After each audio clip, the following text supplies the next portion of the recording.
1600-ലധികം സർവകലാശാലകളും 1 ലക്ഷം plus കോഴ്സുകളും UG, PG, diploma, MS വരെ ലോകമെമ്പാടുമുള്ള സാധ്യതകൾ. കൗൺസിലിംഗ് മുതൽ വിസ വരെ. ഫോറക്സ്, ലോൺ, ട്രാവൽ, അക്കോമഡേഷൻ എല്ലാം ഒറ്റ ടെച്ച്. വിദേശ പഠനം ആഗ്രഹിക്കുന്നവർ ഉടൻ വിളിക്കൂ 9001-9001-56 800800-8001-20.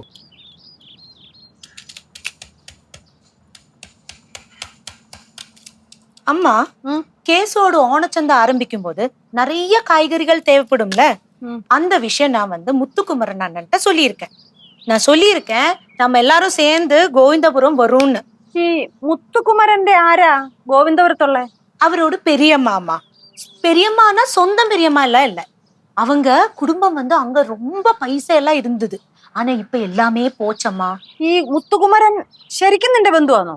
அப்படி கேட்டா என்னோட பக்கத்து சொந்தம் எல்லாம் இல்ல. என்னோட அப்பாவோட பந்தம் தான். ஆனா எப்பவுமே மதுரையில வருவாரம்மா. நான் சின்ன குழந்தையா இருக்கும் போதே ரொம்ப க்ளோஸ். മുത്തുകുമരണ്ണ ഗോവിന്ദപുരത്ത് എപ്പോ വരും പറഞ്ഞു? അടുത്ത വാരം. അടുത്ത വാരം അല്ലേ? അടുത്ത വാരം. അപ്പൊ അടുത്ത വാരം നമുക്ക് എല്ലാവർക്കും കൂടെ അങ്ങോട്ട് തന്നെ പോവാം. ഞാൻ അണ്ണനെ വിളിച്ചെല്ലാം സംസാരിക്കാം. ഞാൻ വിളിച്ച് പറയുമ്പോഴേ ഞങ്ങൾ തമ്മിലൊരു ആത്മബന്ധം വെച്ചിട്ട് ഞാൻ പറയണ എല്ലാം പുള്ളി കറക്റ്റ് മനസ്സിലാവും. ഞാനും சொல்லியிருக்கேன். അത് മതി. കേശു, ഞാൻ ഉച്ച കഴിഞ്ഞാ പോവേ. പോണോ? എവിടെ പോണോ? വീട്ടിലോട്ട്. അങ്ങനങ്ങ് പോയാ എങ്ങനെ ശരിയാവും? നമുക്ക് ഗോവിന്ദപുരത്തൊക്കെ പോണ്ടേ? അതൊക്കെ ആയിട്ട് പോവാ. എന്റെ കല്യാണം അല്ലേ? കല്യാണം ഓണത്തിന് ശേഷമല്ലേ? ഗോവിന്ദപുരത്തൊക്കെ പോയി ഇവിടെ വന്ന് ഓണച്ചന്തയൊക്കെ ഇട്ട് അതൊക്കെ കഴിഞ്ഞിട്ട് പോയാൽ മതി. ഗൗരി എന്റെ പൈസയുടെ കാര്യമൊന്നും പറയുന്നില്ലല്ലോ. மீரா கௌரி கிட்ட கேட்டு பார்த்துட்டு ஒரு பிரயோஜனம் இல்ல. அவளுக்கு ஷார்க்கரையில ஏதோ தேவை சொல்லி நிறைய காசு கொடுத்திருக்காங்க. நீ லெச்சூட்ட கேட்டு பாரு, கண்டிப்பா கொடுப்பா. കണ്ടിപ്പാ കൊടുപ്പാ. ഇപ്പൊ കനകാന്റി പറയണത് ചേച്ചി കേട്ടോണ്ടല്ലോ, കണ്ടിപ്പാ ആന്റിക്ക് തരും. അല്ല പിന്നെ എന്റെ പൊന്ന് മീര. എവിടെ പോണു രണ്ടാളും? ഇങ്ങോട്ട് വന്നതല്ലേ? വാ. അല്ല, ഞാൻ ഇങ്ങോട്ട് വന്നപ്പോഴാണ് ആലോചിച്ചത് ഞങ്ങൾ ഫോൺ എടുത്തില്ല. അപ്പൊ ഫോൺ എടുത്തിട്ട് ഞങ്ങൾ തരാന്ന് വിചാരിച്ചു. ഗൗരി ചുമ്മാ ഉരുണ്ട് കളിക്കാതെ കാശിന്റെ കാര്യം പറഞ്ഞേ. ഉരുണ്ട് കളിക്കാതെ കാശിന്റെ കാര്യം പറയാനാ? നീ എന്നെ കളിയാക്കാണാ? നിങ്ങൾക്കൊരു കാര്യം കേൾക്കണോ?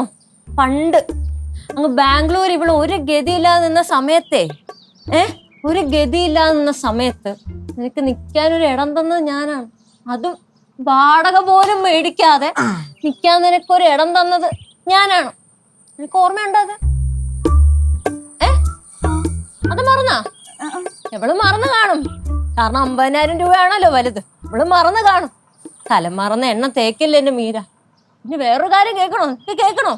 പാതിരാത്രി പഞ്ചാബി ധാബയെന്ന് ഫുഡ് വേണം എന്ന് പറഞ്ഞ് ഇവള് നിലവിളിക്കുമ്പം ഈ രാത്രി ചീറിപ്പായുന്ന വണ്ടികളുടെ ഇടയിൽ കൂടെ ഇവളെ കൊണ്ടുപോയി ഞാൻ ധാബേന്ന് ഫുഡ് വാങ്ങിച്ചു കൊടുക്കൂടാ.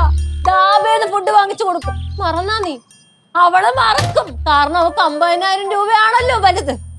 തന്നിട്ട് പറയാണെന്ന് വിചാരിക്കില്ല എന്റെ മീര. നിങ്ങക്ക് വേറൊരു കാര്യം അറിയണോ? ഇവക്കന്ന് പ്രായം കൂടിപ്പോയി കല്യാണം നടക്കില്ല എന്ന് പറഞ്ഞ് കരഞ്ഞോണ്ട് നിന്നപ്പോ ഞാൻ എത്ര തവണ ഇവളെ സമാധാനിപ്പിച്ചിട്ടുണ്ട്. ഇപ്പം കല്യാണമായപ്പോ അവള് വലിയ ആളായി അല്ലേ മീര? അവക്ക് 50,000 രൂപയാണ് വലുത്. അപ്പോഴേ ഇവക്ക് നല്ല പ്രായം ഉണ്ടായിരുന്നില്ല ലച്ചു. അടുത്ത് പറയണോ? നീ കേക്കണം. നിങ്ങൾ എല്ലാവരും കേക്കണം.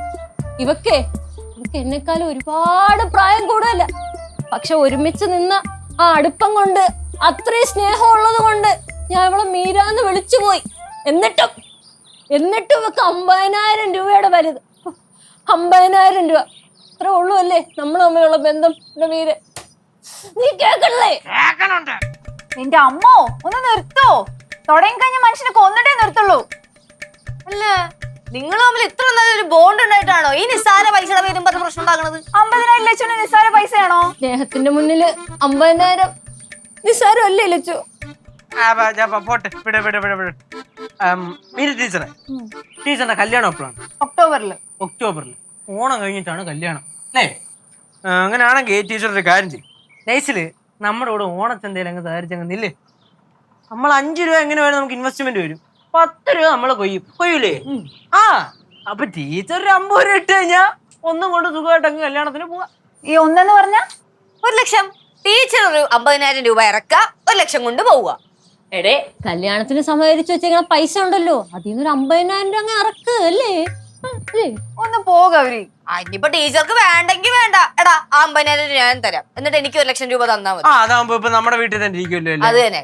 ടീച്ചറിന്റെ കല്യാണമൊക്കെ അല്ലേ വരുന്നേ, ചെറിയൊരു സഹായം ആയിക്കോട്ടെ എന്നൊക്കെ വിചാരിച്ച് പറഞ്ഞതാ. വേണ്ടെങ്കി വേണ്ട. വേണ്ടെങ്കി വേണ്ട, നമുക്കെന്തര്. അതെ 1,00,000 രൂപയായിരുന്നു. 50,000 രൂപയ്ക്ക് 1,00,000 രൂപ എവിടെയും കിട്ടൂ. അതെ.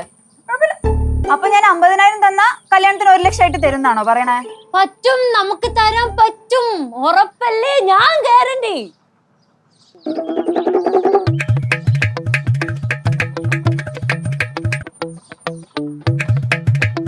മായുടെ ഗ്യാരണ്ടി കേട്ടപ്പോ ഒരു ഗ്യാരണ്ടി ഇല്ലാതെ ടീച്ചർ അങ്ങ് പോയി. ഇപ്പൊ ഒരു 50 രൂപ കിട്ടിപ്പോയനെ. ഒന്നും കൂടെ നിർബന്ധിച്ചാ മതിയായിരുന്നു. ഉണ്ടോ? കയ്യിലുണ്ടോ 50 രൂപ? ഉണ്ടോ?